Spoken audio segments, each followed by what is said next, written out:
Nous avons vu dans nos 2 premiers entretiens que l'union à Dieu est le seul vrai but de la vie chrétienne, le seul vrai bonheur, et nous avons vu que c'est ce que Jésus, dans sa prière, demande pour nous. Et puis nous avons vu aussi que cette union à Dieu, c'est pas un rêve pour peut-être si on va au ciel après la mort. Non, non. Cette union à Dieu et tout le bonheur qu'elle porte avec elle, c'est dès ici-bas la réalité même d'une vraie vie chrétienne. Elle est simplement mesurée par la vitalité de notre baptême. Parce que je mesure en effet que beaucoup, en entendant cela, disent oui, mais ça c'est pour les autres. Parce que nous sommes tellement habitués à vivre 10, 20, 30% de notre baptême, mais au fond, en plus du reste de la vie. Alors redisons que nous devons, et nous allons essayer durant cet entretien d'entrer plus avant dans cette union à Dieu, union entre Dieu et nous, et nous allons plus précisément essayer de comprendre comment elle nous transforme, elle nous divinise. Mais oui, le chrétien est quelqu'un qui devient Dieu. Alors quand on rencontre ça même dans l'Écriture sainte, on dit c'est une façon de parler, etc. Mais non, pas du tout. En tout cas, on va essayer aujourd'hui de comprendre ce mot de union transformante. Saint Jean de la Croix aime cette expression, et beaucoup d'autres auteurs ont des formules équivalentes pour indiquer que l'union, une fois réalisée entre Dieu et nous, eh bien, nous passons littéralement en Dieu et Dieu en nous pour former une seule réalité. J'ai pas dit une seule personne, j'ai dit une seule réalité, à la fois homme et Dieu, humano-divine, on va dire, dont l'exemplaire, c'est Jésus lui-même, puisque il est vrai Dieu et vrai homme. Et pour résumer ce que Jésus a rendu possible, un saint Athanase au IVe siècle disait Dieu s'est fait homme pour nous faire Dieu. Voilà. Et pour que nous puissions devenir Dieu, nous avons vu avec saint Basile, encore un grand évêque du IVe siècle, que en nous créant, le bon Dieu met en nous une sorte de germe divin, on va dire, qui est le principe de notre vie d'amour. Aimer, c'est sortir de soi, c'est du surnaturel, parce que la nature elle veut continuer dans sa ligne propre. Eh bien, Dieu dépose en nous, en faisant de nous un être humain et pas simplement un animal même supérieur, dépose en nous ce germe divin qui va s'agir de laisser grandir, nous envahir complètement et justement nous transformer en Dieu. Et pour que ce germe se développe, nous dit encore saint Basile, alors je le cite, « C'est à l'école des commandements de Dieu qu'il nous convient d'accueillir ce germe, de le cultiver avec soin, de le nourrir avec intelligence et, par la grâce de Dieu bien sûr, de le conduire à sa perfection. » Pensons comme ce rapport entre ce germe divin en nous et la nature qui est la nôtre, nous sommes corps et âme des créatures, le même rapport que, imaginez une plante qui se nourrit du sol et qui, alors on me dirait, ça arrive jamais, mais supposons qu'elle absorbe tout ce qu'il y a dans le sol. Le sol tout entier devient la plante. Eh bien voilà comment comprendre aussi ce passage de notre statut d'être créé, comme les animaux, je dirais, à fils de Dieu, parce que un germe a été déposé en nous. C'est ça qui fait de nous un être humain. C'est là qu'on a une personne humaine, et peu à peu, ce germe, en se développant, va, je dirais, absorber dans la vie divine tout ce que nous sommes par création. Alors on va essayer de mieux comprendre cette formule de saint Basile, parce que en 2 lignes, en fait, il nous a dit beaucoup de choses. Il nous dit d'abord que ce que Dieu met en nous de divin, il nous convient de l'accueillir, nous a dit saint Basile. Et ce germe, nous le recevons par création, mais nous le recevons pas exactement de nouveau, mais à un autre titre au jour du baptême. Ce jour-là, c'est la vie même de Jésus, Fils de Dieu, devient la nôtre. Alors que le germe, c'est le germe lié à la création, c'est l'image de Dieu en nous, c'est la capacité de recevoir la vie divine, mais à proprement parler, notre vie de Fils de Dieu, nous la recevons dans le baptême. Alors, il nous convient d'accueillir ce germe et d'accueillir cette semence, nous dit saint Basile. Autrement dit, la vie chrétienne, ce n'est pas fabriquer, acquérir quoi que ce soit, mais c'est cultiver, c'est pas la même chose que fabriquer, ce que Dieu nous donne. Et je le redis, que ce soit en nous créant ou en venant partager notre vie lorsque Jésus se fait homme et s'unit à nous. En pratique, qu'est-ce que ça veut dire cultiver ce germe divin? Là, je vais citer notre cher Saint Jean de la Croix. Cette union divine consiste en ce que l'âme tienne sa volonté dans une telle transformation en la volonté de Dieu qu'il n'y ait en elle, en sa volonté, rien de contraire à la volonté de Dieu, mais que, en toute chose, tout son mouvement soit celui de la volonté de Dieu. Bon, alors là encore, on va essayer de comprendre un petit peu mieux, mais retenons d'abord que la croissance du germe divin en nous suppose que notre âme veuille ce que Dieu veut. Pas la même chose, mais veuille de la volonté même de Dieu. Vous dire, mais comment faire?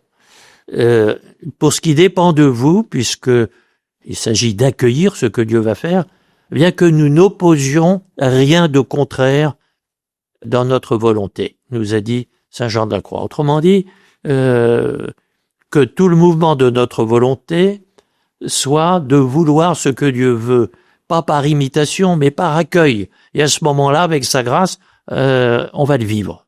Bon. Alors, je mesure que ça doit sembler forcément pas très clair, d'autant que, avec nos habitudes d'aujourd'hui, on va conclure que, oui, alors faut obéir à Dieu, puis voilà tout. Et on n'est pas vraiment libre, en fait, puisque on nous dit il faut vouloir ce que Dieu veut, point final. Et là, j'essaye, et je peine à trouver les mots, peut-être est-ce le mot de assomption de notre volonté dans celle de Dieu qui conviendra le mieux. Autrement dit, je ne suis pas forcé de faire ce que Dieu, par exemple, me demande de faire, mais librement, je fais ce qu'il me demande. Vous voyez que ma liberté, à ce moment-là, obéir, j'obéis, mais librement. C'est pas une contrainte. Mais c'est au contraire le plus haut degré de liberté, puisque j'investis tout ce que je suis dans la volonté de quelqu'un d'autre, de quelqu'un que j'aime. Et l'aimer, c'est justement me mettre à son service. Oui, mais au sens où, je dirais, où quelqu'un qui aime se met au service de celui qu'il aime. Je le redis, c'est pas une copie de la volonté de Dieu. C'est par amour m'offrir à la volonté de Dieu, qui dès lors va assumer la mienne, puisque Dieu, par ailleurs, me donne avec sa grâce tout ce qu'il faut pour vivre sa volonté. Et c'est comme ça que je vis divinement la volonté de Dieu. Et ce qui veut dire, saint Jean de la Croix nous a dit ne rien opposer à la volonté de Dieu, s'offrir donc à cette volonté que Dieu va venir vivre en nous. Eh bien, je dirais un peu après saint Jean de la Croix, un jésuite, le père de Clorivière, nous sommes un siècle après en France, eh bien va nous dire toute l'application de l'âme qui vit cela est de se dépouiller continuellement de sa volonté propre et de ne pas troubler en quoi que ce soit l'action de Dieu, et comme ça, elle obéit, mais calmement et de façon reposée aux moindres sollicitations divines. Vous voyez ? Pour comprendre ce que veut dire ce mot de l'assomption de notre volonté en celle de Dieu, pensons encore une fois, je dirais, au bonheur de celui qui, par amour de celui ou celle qu'il aime, va faire sa volonté. C'est pas du tout une contrainte. Et en même temps, c'est de tout soi-même que l'on entre à ce moment-là, que notre vie ne s'explique que par la vie de celui que l'on aime. Et c'est comme ça qu'il faut penser cette transformation en celui que l'on aime. Bon. Et là, nous comprenons pourquoi les maîtres spirituels chrétiens, et j'ai cité tout à l'heure Saint Jean de la Croix, nous disent de cette union qu'elle est transformante. Vouloir ce que veut celui que nous aimons unifie notre vie, unifie notre intelligence qui cherche à comprendre ce qu'il faut faire, notre volonté qui cherche à le vivre, à agir, notre mémoire qui rassemble tout ce qu'elle sait pour le mettre au service de cette action. Bref, en disant j'obéis par amour, j'entre dans tout ce qui fait la personnalité de celui que j'aime, j'entre dans la personne même de celui auquel j'obéis, et à ce moment-là, nous vivons une même chose, lui et moi. On peut dire en quelque sorte que tout ce qui fait que je suis moi et pas un autre, toute ma personnalité, mon intelligence, ma mémoire, ma volonté, ma sensibilité, mon imagination, toute ma personnalité se recompose en fonction de la personnalité de celui que j'aime. Non pas en l'imitant, mais je dirais en me conformant, mais en me recomposant en fonction de celui que j'aime, et c'est comme ça que nos deux personnes s'ajustent parfaitement et se mettent à vivre l'une par l'autre en même temps que l'une pour l'autre. Alors pour le chrétien, quand on applique cela à Jésus, à l'amour qu'il nous porte et à l'amour que nous lui portons, eh bien ça devient tout simple. Je vais citer ici ce grand évêque Charles Guay au XIXe siècle. Il s'agit de se tenir toujours en Jésus, en tout de partir de Jésus, de ne jamais agir, ni discourir, ni penser, ni aimer, ni désirer, ni choisir hors de Jésus et sans lui. Bref, il s'agit d'être pratiquement lui. Mais pour tout, et pour toute chose et pour tout le monde, purement et pleinement Jésus. Être pratiquement Jésus. Alors, toute la vie chrétienne est là. Et vous voyez que jusqu'ici, j'ai pas eu besoin de faire de la philosophie, parce que vous allez dire, ben oui, mais alors, moi je disparais, Jésus prend la place, etc. Non. Les philosophes sont obligés de dire ça. Mais être pratiquement Jésus, je dirais que c'est la seule chose intéressante. Parce que c'est là que nous menons vie commune, dans cette pratique de la volonté de Dieu. Et peu importe ensuite si pour les besoins de la réflexion philosophique, oui, mais n'oubliez pas qu'un être humain, il faut le distinguer de Dieu, etc. Ça, c'est des considérations, je dirais, qui n'entrent pas dans l'Évangile. L'Évangile n'est pas là pour faire de la métaphysique, même si accidentellement, il faudra bien en faire, mais je veux dire, il est là pour nous ouvrir, nous éclairer sur cette vie commune avec celui qui nous aime plus que nous ne nous aimerons nous-mêmes et que nous aimerons aussi plus que toute chose. Être pratiquement Jésus, toute la vie chrétienne est là.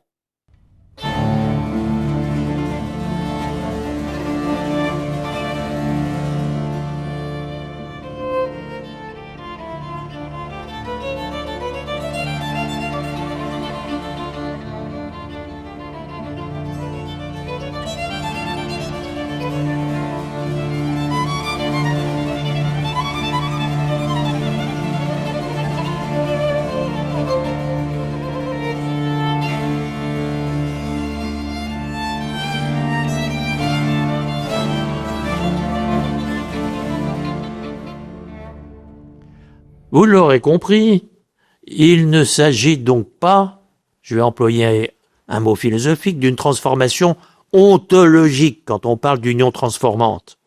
Autrement dit, à la question qu'est-ce que c'est, l'homme a disparu puis il y a Dieu à la place. Non, ça ce serait une transformation ontologique, comme si l'être de Dieu venait remplacer le nôtre ou l'absorber. Non, il s'agit d'un enrichissement de l'un par l'autre, mais sans limite, hein, et tout ce que Dieu est devient nôtre, et tout ce que nous sommes devient divin.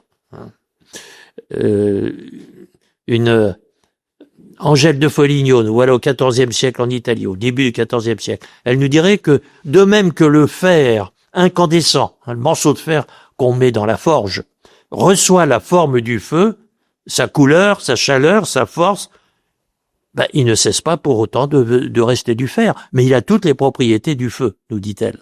Oui. Et elle nous dit, cette âme pleine de l'amour de son bien-aimé, si doux, désire le posséder, l'embrasse, et l'embrassant, elle l'étreint, elle s'unit à lui, et à ce moment-là, la force de l'amour transforme celui qui aime en celui qui est aimé. L'amant est transformé en l'amante, nous dit sainte Angèle. L'âme embrasée d'amour divin par la force de l'amour se transforme en Dieu, son bien-aimé, qu'elle aime si doucement, comme le fer incandescent reçoit la forme du feu, comme s'il devenait feu. Bon, alors cette image du feu qui transforme le morceau de fer, vous la trouvez chez beaucoup de maîtres spirituels pour évoquer la parfaite union des amants. Parce que le feu, quand vous prenez un morceau de fer chauffé à blanc, vous pouvez pas dire c'est du feu, vous pouvez pas dire c'est du fer. Oui, c'est du feu, oui, c'est du fer, et en même temps, c'est complètement nouveau. Et c'est pour ça que le feu n'a pas disparu, le fer n'a pas disparu, les personnes qui s'aiment restent chacune elles-mêmes, et en même temps, elles ne font que un.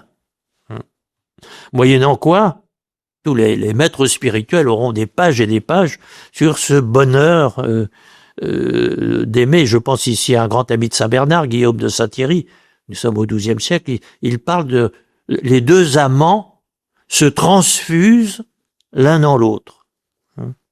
Et c'est comme ça que lui et beaucoup commentent ce que dans la première épître aux Corinthiens nous dit saint Paul. Là, vous avez une citation qui revient chez tous. À ce moment-là, ils ne forment plus qu'un seul esprit. L'esprit de Dieu s'infuse en l'esprit de l'homme s'infuse en l'esprit de Dieu, et à ce moment-là, ils ne forment qu'un seul esprit. Alors esprit, attention, pas simplement vie intellectuelle, mais je dirais tout ce qui en nous est vivant, tout ce qui anime, c'est la même vie. Voilà.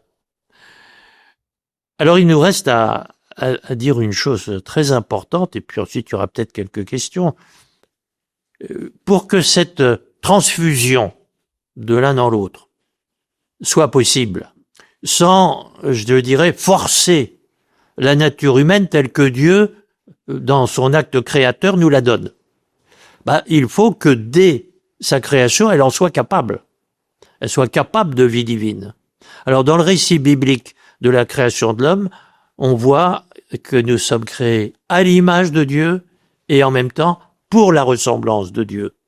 Eh bien, l'image, c'est justement cette capacité, et la ressemblance, c'est lorsque cette image n'est plus une capacité, mais une réalité, et que, comme, vous voyez, quand vous prenez une photo, la pellicule est négative, et secrètement contient déjà l'image finale, et puis le tirage va faire que, on va voir apparaître ce qui secrètement était déjà là dans le négatif de la photo.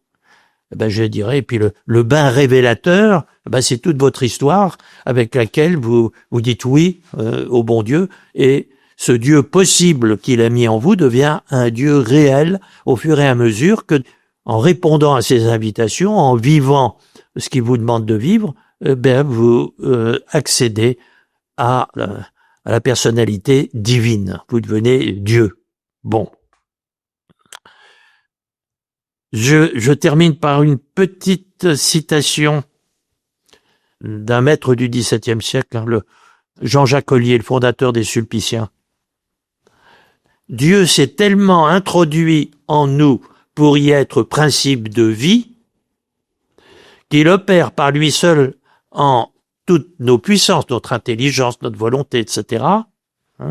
Donc, il agit lui-même dans toutes nos facultés. Et à ce moment-là, nous cessons de vivre selon le cours habituel de la nature, comme toutes les autres choses de ce monde, mais Dieu est en nous comme Dieu, et il nous élève à lui en sa sainteté et en son être divin. Voilà. Alors cela pose des tas de questions, parce qu'on dit, ben alors, qu'est-ce qu'il faut qu'on fasse pour vivre ça et tout? Ben, nous le verrons dans un prochain entretien. Mon père, vous parlez d'union transformante et on imagine quelque chose de très spectaculaire comme a vécu Thérèse d'Avila par exemple. Mais en fait, cette union transformante, est-ce qu'elle ne doit pas concerner tous les chrétiens finalement? Alors dans le cas de Thérèse d'Avila, c'était pas du tout spectaculaire parce que elle et puis ses semblables, Jean de la Croix, quand ils parlent de l'union transformante, c'est justement quelque chose. Personne s'en aperçoit, je dirais. C'est vécu comme, je dirais, le matin, vous vous réveillez, les yeux s'ouvrent, c'est le printemps, c'est voilà, c'est pas du tout quelque chose qui force la nature, mais qui au contraire la complique. Hein. Oui, je dirais comme un jour de printemps, tout d'un coup, l'hiver s'est terminé, et puis il y a la vie partout. Bon, pour dire c'est pas spectaculaire, mais en effet c'est en germe. Alors il y a deux germes, je veux dire, celui de la création, puis celui de notre adoption comme fils de Dieu et frère de Jésus.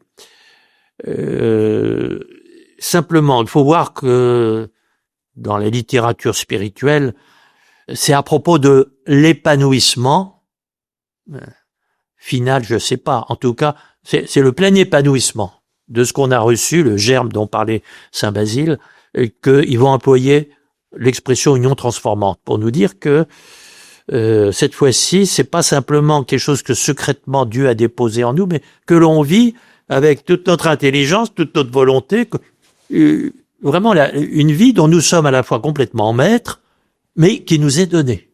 Voilà.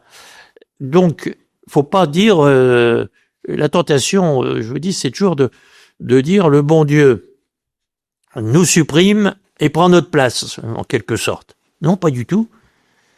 Ce qui nous trompe, c'est que on est tellement peu habitué à prendre conscience de notre vocation divine que, bah oui, on se dit, bah alors c'est comme une bombe atomique là, ça nous explose complètement de devenir Dieu et tout. Mais non, c'est pas une explosion, c'est un épanouissement.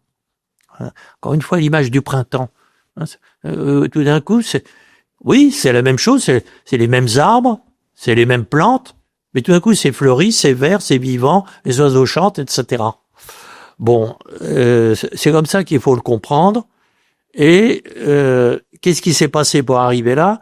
Eh bien, Jean de la Croix nous l'a dit tout à l'heure. Hein, on a laissé tomber tous les freins, c'est-à-dire tout ce qui s'opposait à la volonté de Dieu. Voilà. C'est une plénitude. Mon père, vous parlez beaucoup du baptisé qui est appelé à être vraiment un Dieu, fils de Dieu. Mais qu'en est-il aussi des personnes qui ne recevront jamais le baptême, qui peut-être n'entendront même jamais parler de Jésus ou de l'Évangile, et sont pourtant, je pense, appelées. Je pense qu'il y a aussi dans d'autres religions que la religion chrétienne, il y a aussi des personnes qui ont pu développer une vie mystique. Est-ce que je me trompe ? Alors pour vous répondre d'abord, ne parlons pas ici des mystiques. Vous m'avez souvent entendu dire que le mystique, c'est quelqu'un qui est plus lucide que la moyenne des gens dans sa perception de Dieu et de ce que Dieu fait en lui. Mais la question n'est pas mystique ou pas mystique, mais chrétien ou pas chrétien. Et là, votre parce que on peut être mystique et chrétien, mais un mystique et pas chrétien, je dirais, c'est pas la même chose. Bon, mais disons simplement que tout homme est créé capable de cette divinisation. Image de Dieu indique cela. Bon. Et vous avez entendu Saint Basile dire, il faut qu'il accueille et qu'il cultive cela. Mais pour cultiver, il faut avoir le mode d'emploi, j'allais dire, c'est-à-dire l'évangile. C'est-à-dire, en effet, ce qui va vous porter au baptême, ou ce jour-là, consciemment, parce que vous professez votre foi en Jésus-Christ, vous commencez une vie cohérente avec ce que vous savez maintenant être votre destin de fils de Dieu. Sinon, qu'est-ce qui se passe? Vous allez tourner en rond. Alors, vous allez un peu le vivre. Saint Augustin dit de façon très significative, tant qu'on n'a pas rencontré le Christ, on avance, mais on ne sait pas le chemin, on revient, on fait demi-tour. Bref, on tourne en rond. En revanche, quand on rencontre le Christ, qui dit « je suis le chemin », alors là, on se met à avancer droit. Voilà la vraie différence. Et ce qui veut dire aussi que le chrétien est celui qui peut vivre à 100% dès maintenant, parce qu'il est chrétien, il a reçu l'évangile justement, et il en a compris les implications, et il s'investit dans cette volonté de Dieu, sachant qu'il arrive avec toutes les ankyloses du péché originel et des autres péchés, etc., qui fait qu'il faut qu'il réapprenne à marcher sur ce chemin, que ça va prendre du temps, et c'est comme ça que, oui, il se donne à Jésus, mais il court pas encore à toute vitesse. Et donc, il est saint, mais il n'a pas fini de l'être. Bon. Mais la situation de celui qui n'a pas reçu l'évangile, ou l'a reçu très insuffisamment, etc., alors celui-là s'est perdu. Non, mais on revient souvent à une chose qu'on oublie, souvent aussi, que il y a la résurrection. Celui qui croit en moi est passé de la mort à la vie, dit Jésus. Et puis, il y a, par la miséricorde de Dieu, le jugement dernier. Le jugement qui est que tu n'as pas reçu l'évangile, donc tu es tout à fait excusable de pas avoir couru tout droit sur le chemin qu'est Jésus, etc. Mais tu as fait ce que tu as pu, et là, par miséricorde de Dieu, entre à ton tour dans le royaume de Dieu, et connais toi aussi cette plénitude.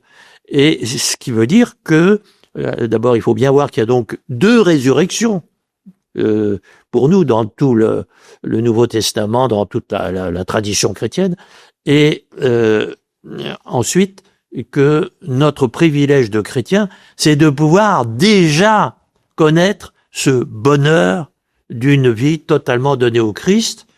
On peut déjà le connaître, même si habituellement, on met du temps, je vous le redis, parce qu'il faut réapprendre à marcher. D'accord, mais ça fait rien. Il y a un privilège formidable du chrétien par rapport à celui qui ne l'est pas.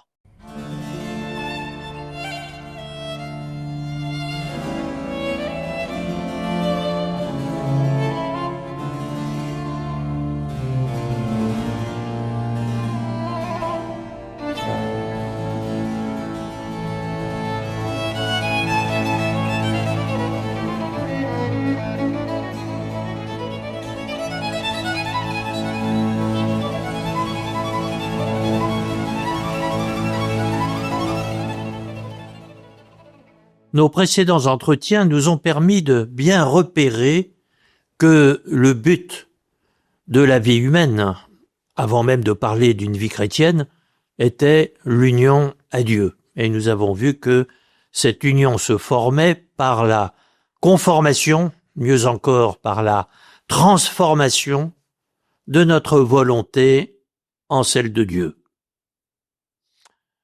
Oui, mais cela suppose de connaître la volonté de Dieu, pour nous y conformer, pour que Dieu l'assume en lui, puis comme nous avons dit dans notre précédent entretien. Et la question ici devient, comment connaître la volonté de Dieu pour que nous puissions la vouloir, nous aussi, et que nos deux volontés ne fassent qu'une. Comment connaître la volonté de Dieu? Alors vous me direz, Vous avez appris au catéchisme les 10 commandements, et puis d'ailleurs ils sont quand même repérables dans la conscience de tout être humain, avant même de parler des chrétiens. Oui, certes, mais vous savez comme moi que le plus souvent nous avançons quand même dans le flou, dans l'approximation. Exemple, bah oui, tout le monde est d'accord à peu près sur le fait qu'il faut pas tuer son prochain, d'accord.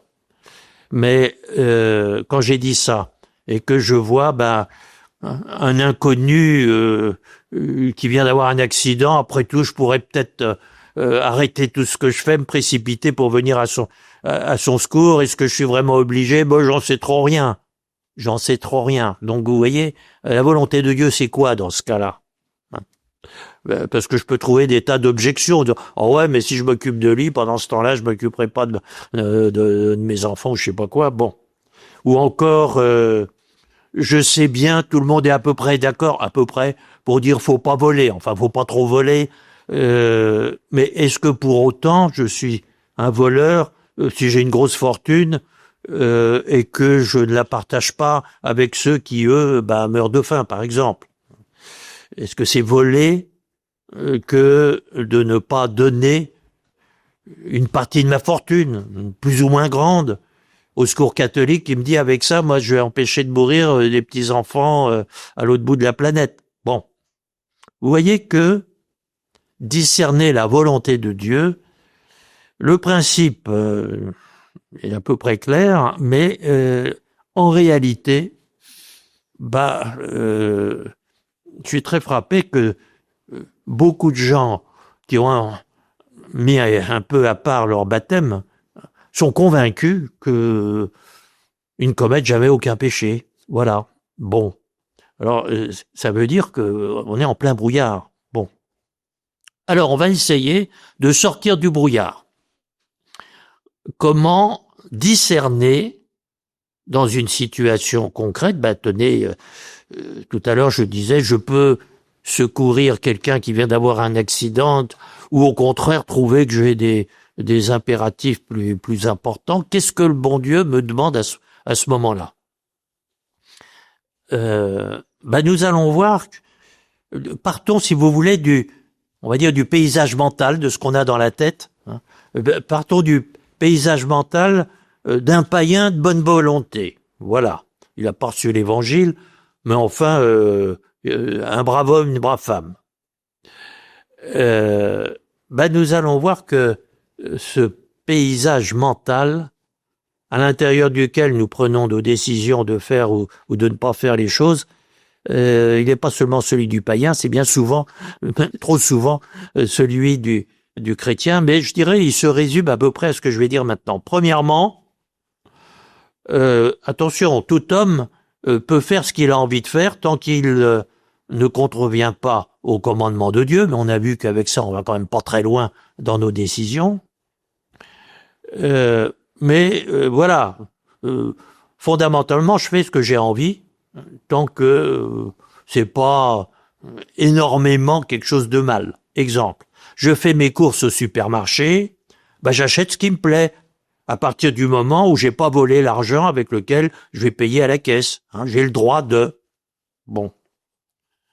Deuxièmement, si je suis un petit peu plus chrétien quand même, je sais bien que non seulement je dois observer les commandements, pas voler, pas faucher dans les magasins, mais que j'ai aussi à entendre ce que quand je vais à la messe le dimanche, les conseils évangéliques, les béatitudes, heureux les pauvres, heureux les miséricordieux. Alors si je fais mes courses au supermarché, je vais quand même réserver un petit peu de mon argent pour en faire don au Secours catholique qui, avec ça, va empêcher des gens de mourir de faim à l'autre bout de la planète. Et dans ma tête, je me dis que on est plus ou moins sain selon que l'on réserve une partie plus ou moins grande pour ce geste de solidarité, on va dire. Bien.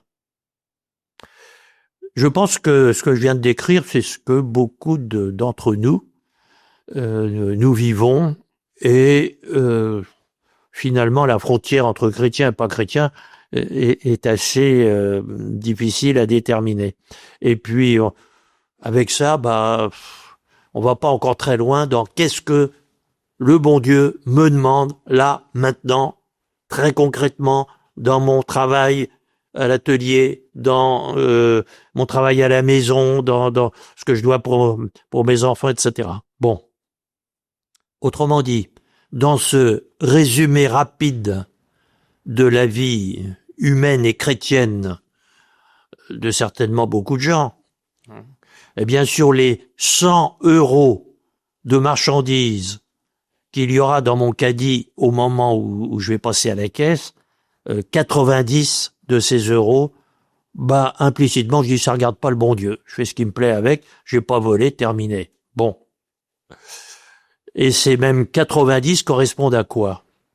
Un fonctionnement animal, car l'animal, je sais pas si ça lui plaît ou pas, mais par instinct, tiens, ça c'est satisfaisant, je prends.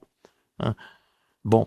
Mais vous m'entendez souvent dire aussi que c'est comme ça que fonctionne l'animal, mais nous, on n'est pas des animaux. Bon. Et en attendant,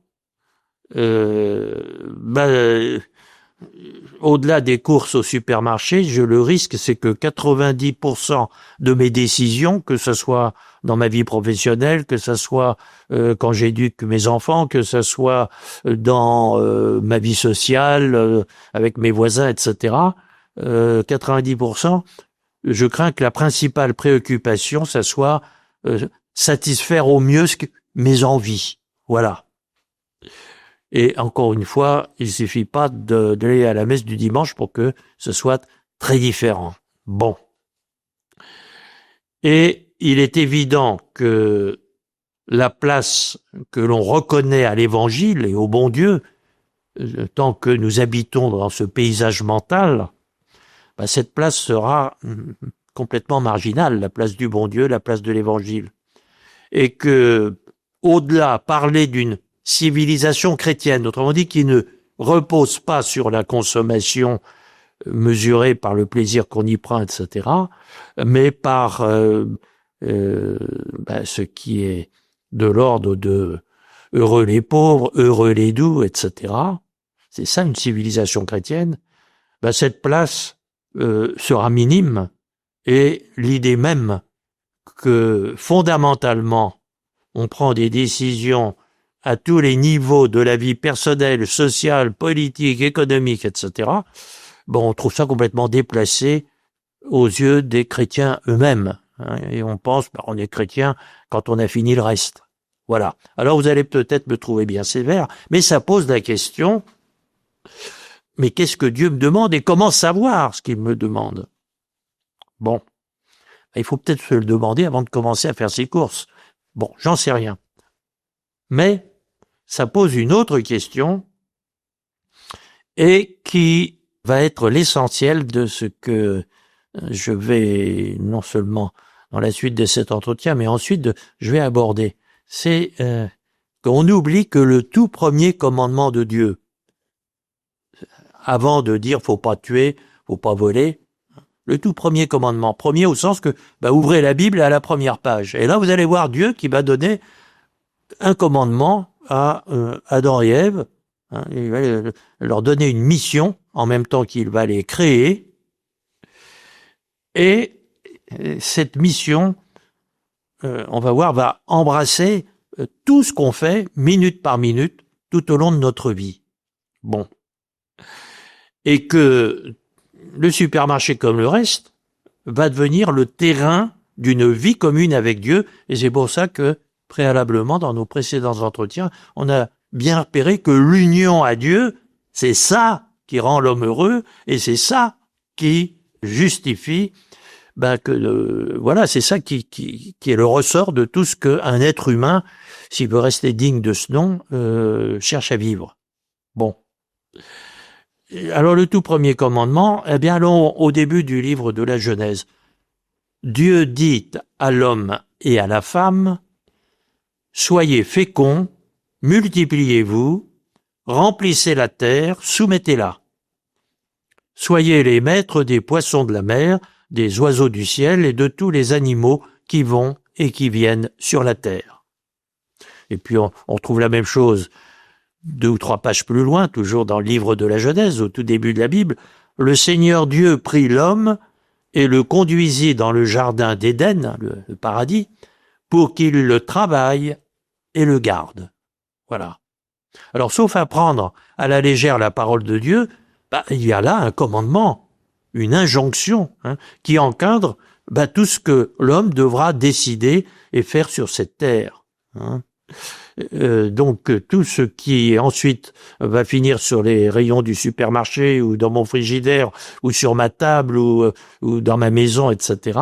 Mais tout ça, j'ai à l'envisager dans ce commandement qui me dit tu vas travailler, garder tout cela, tu seras le maître de tout cela, et c'est comme ça que tu feras ma volonté.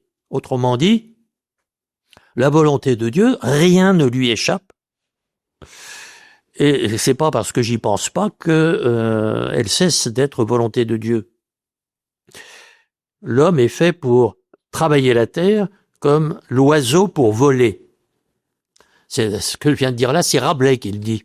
Et très curieusement, le pape Pie XI, dans son encyclique Quadragesimo Anno, c'est-à-dire sur le travail, sur l'importance et ce que chrétiennement ça implique, le travail à un moment du temps de Pie XI, au début du XXe siècle, la condition ouvrière était assez malmenée.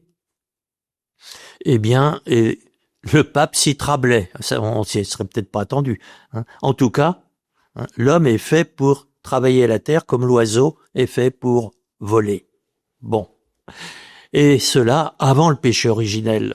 Et il nous faut comprendre cette invitation à agir sur la création comme cette paradisiaque maîtrise de l'univers créé avant que la malédiction liée au péché fait que le travail est devenu une chose pénible, est devenu une pénible nécessité. Mais je dirais, le tout premier commandement, avant même que le péché soit là, c'est que tout ce que nous allons faire de cette terre et sur cette terre intéresse notre vie commune avec Dieu. Et donc, il n'y a pas à dire le bon Dieu, c'est quand on a fini le reste. Non, c'est avant de commencer toute chose. Et donc, le tout premier commandement, c'est cette culture, j'emploie le mot à dessein, c'est pas seulement un mot agricole, c'est ce que nous faisons de ce que Dieu met à notre disposition par la création.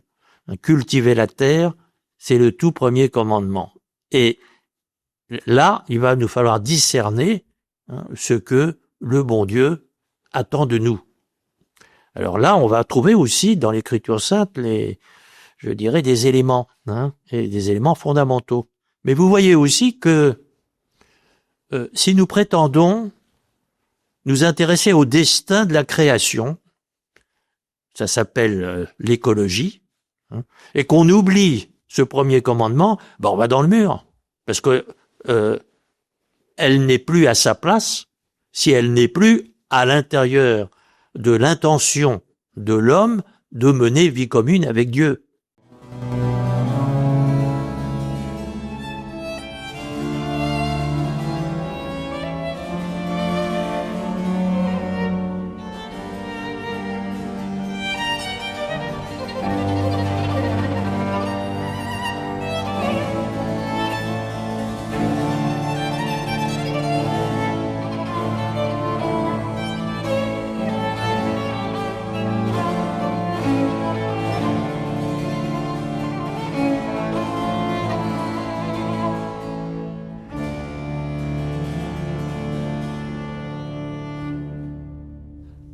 Donc, nous l'aurons bien compris, le tout premier commandement, c'est de cultiver la terre. On a vu ça. Nous ne sommes pas libres d'en faire n'importe quoi pour simplement satisfaire nos envies du moment. Sinon, on démolit la terre en même temps que on se rend malheureux. Voilà. Et en nous confiant la création, Dieu en fait le terrain de la vie commune qu'il veut mener avec nous. Et cela indique déjà que tout ce qui remplit notre caddie au supermarché, loin de lui être indifférent au bon Dieu, sera la matière première de cette union à lui qu'il désire et à laquelle il nous invite. Cette vie commune, cette union à lui, qui est le tout d'une existence humaine. Et vous voyez, Saint Jean de la Croix on finit par plus le remarquer, parce que Saint Jean de la Croix et ses semblables, c'est leur refrain, le désir de Dieu en tout ce qu'il nous donne, je cite Jean de la Croix, le désir de Dieu en tout ce qu'il nous donne, est que nous soyons disposés à l'union divine. Voilà, quand on fait ses courses au supermarché, il faudrait peut-être commencer par bien avoir ça dans le cœur. Tout ce qu'il y a dans mon caddie est donc pour me disposer à l'union divine, et au-delà, tous les dons de Dieu sont pour me permettre de mener une vie commune avec lui, et non pas une vie individuelle, c'est-à-dire au toit de là que je m'y mette, c'est-à-dire c'est le plus fort qui gagne. Et à ce moment-là, il y a plus de relations, il y a simplement des rapports de force entre les gens. Bon, alors dans cette remise de l'univers entre nos mains que Dieu fait, recevons cela comme une invitation, mieux, un commandement de Dieu. Ou alors c'est renoncer à l'union divine et fonctionner de façon animale, et en plus ça marchera pas, je vous le dis. Ça marche pour les animaux, le rapport de force, mais ça marche pas pour l'être humain. Pourquoi? Parce que Sainte Catherine de Sienne donne la parole au Créateur, à Dieu le Père, et il est dit je vous ai créé par amour. Il dit ça à chacun d'entre nous, le bon Dieu. Je vous ai créé par amour, et vous ne pouvez pas vivre sans amour. Bon. Et au moindre instant de notre vie quotidienne, nous sommes invités à vivre par amour. Toute la question étant d'apprendre à discerner instant après instant ce qui va être modelé dans notre intention par l'intention, oui, de mener vie commune avec Dieu, modelé par l'amour. Voilà. Et il y a une dernière chose à dire, parce que je devine que ça va nous emmener assez loin. C'est que ce commandement de Dieu au début du livre de la Genèse, quand il dit cultive la terre, travaille la terre, il l'a dit, il ne nous dit pas ça une fois pour toutes, et il nous dit à chaque instant. Et là, il faut bien voir que le discernement de la volonté de Dieu, c'est à chaque seconde de notre vie, où il faut revouloir en fonction de ce que Dieu nous demande.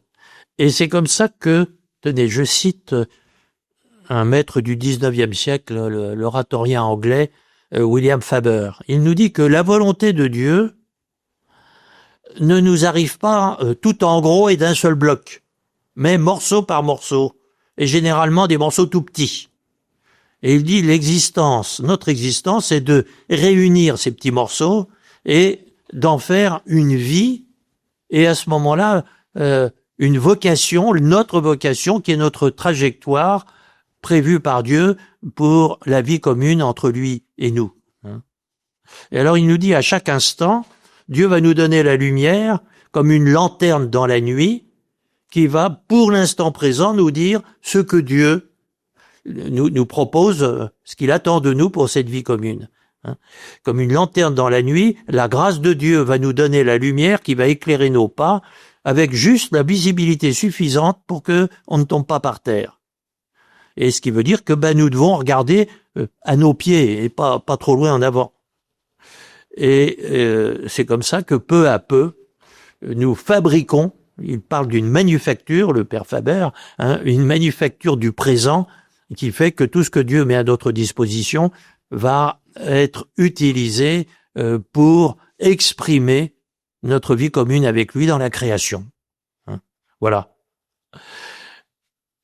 Voilà, il est très important de voir ces invitations divines se succèdent instant par instant et peu à peu décrivent notre vie commune avec Dieu, et qu'il nous donne à chaque instant la lumière. Et la question devient, et ce sera l'objet d'un prochain entretien, la question devient, mais comment on va voir là, dans l'instant présent, ce que Dieu attend de moi? C'est ça la question du discernement de la volonté de Dieu. Mon père, c'est 2 premiers commandements, adressés par Dieu à Adam et Ève et à toute l'humanité. Donc, soyez féconds, cultivez la terre. Est-ce que ça veut dire que le chrétien doit s'impliquer vraiment dans la société et dans le monde, dans tout ce qui fait notre vie pour que, voilà, faire que la terre soit toujours plus belle, que la société soit toujours plus belle? Est-ce que ça veut dire que le chrétien a vraiment un rôle, qu'il doit pas fuir ce rôle, que Dieu lui a donné?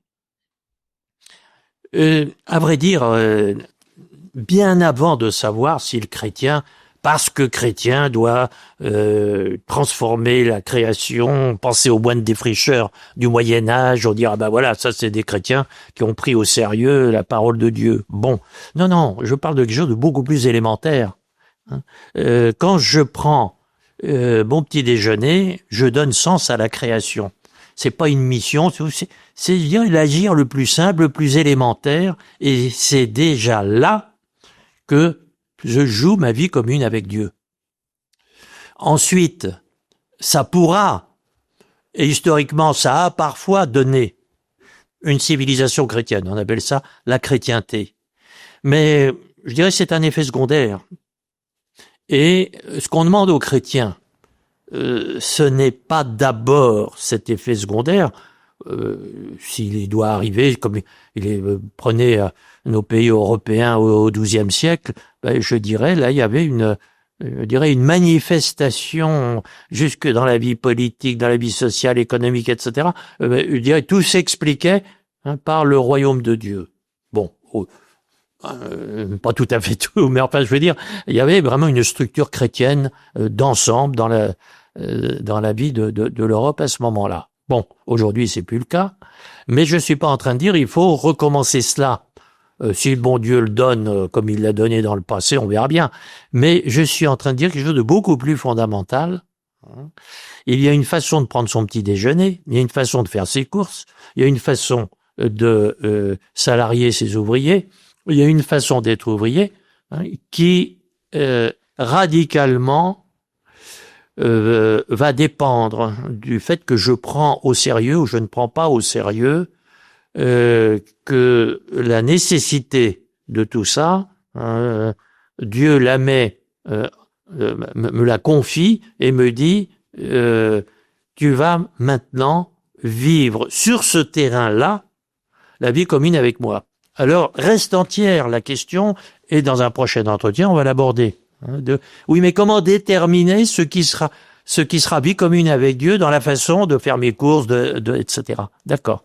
Mais attention, c'est pour ça que j'ai fini par la citation du Père Faveur, c'est sur c'est instant après instant, sur ces tout petits morceaux de vie que je dois à chaque instant, je dirais, faire la volonté de Dieu et donc la déterminer.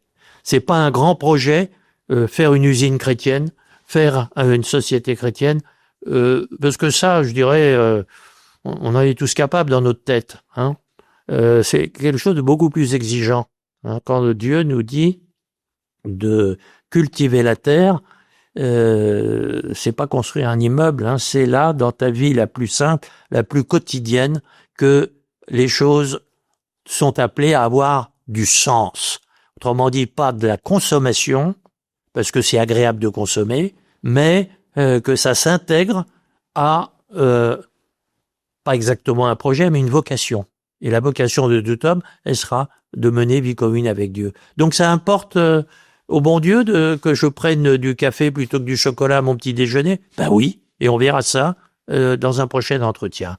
Et ça veut dire que même là, on aura la joie de vivre des choses aussi simples dans la volonté de Dieu. Voyez la tentation, par exemple, pour reprendre cet exemple élémentaire, vivre mon petit déjeuner comme un moment de vie commune avec le bon Dieu, avec tout le bonheur que ça implique. Bien sûr, je peux y être aidé, par exemple, en disant une prière avant, au nom du Père et du Fils, bénis Seigneur ce repas, etc., etc. Mais je parle pas de ça.